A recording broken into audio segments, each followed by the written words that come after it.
शिवसेनेचे संभाव्य मंत्री उपमुख्यमंत्री एकनाथ शिंदे यांच्या फोनच्या प्रतीक्षेत आहेत। उद्या नागपूरमध्ये होणाऱ्या मंत्रिमंडळ विस्तारामध्ये शपथ घेणारे संभाव्य मंत्री अधिकृत फोनच्या प्रतीक्षेत आहेत। एकनाथ शिंदे यांचा फोन त्यांना जाईल आणि त्यानंतर त्यांना ग्रीन सिग्नल मिळेल।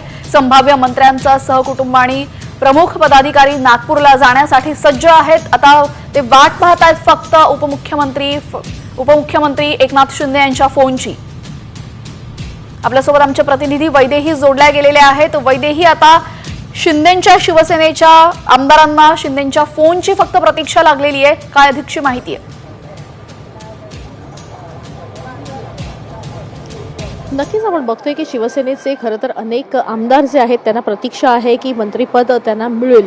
मात्र अनेक ज्येष्ठ आणि वरिष्ठ जे मंत्री आहेत, जे माजी मंत्री होते आणि आता अनेक महत्त्वाचे नेते जे आहेत ते सध्या एकनाथ शिंदे यांच्या फोनच्या प्रतीक्षेत असल्याची माहिती मिळत आहे। आज दुपारी 3 वाजेपर्यंत अनेक जे संभाव्य आगामी मंत्री आहेत त्यांना फोन जाणार आहेत। त्यांना त्यांच्या कुटुंबासह त्या नागपूर अधिवेशनामध्ये उपस्थित राहावं लागणार आहे। या संदर्भातला मेसेज जो आहे तो एकनाथ शिंदे यांच्याकडून जाईल। मात्र नेमके कोणाला फोन येणार आहेत आणि कोणाची वर्णी लागणार आहे याबद्दल कमालीची उत्सुकता सध्या मंत्र्यांमध्ये असलेली बघायला मिळत आहे।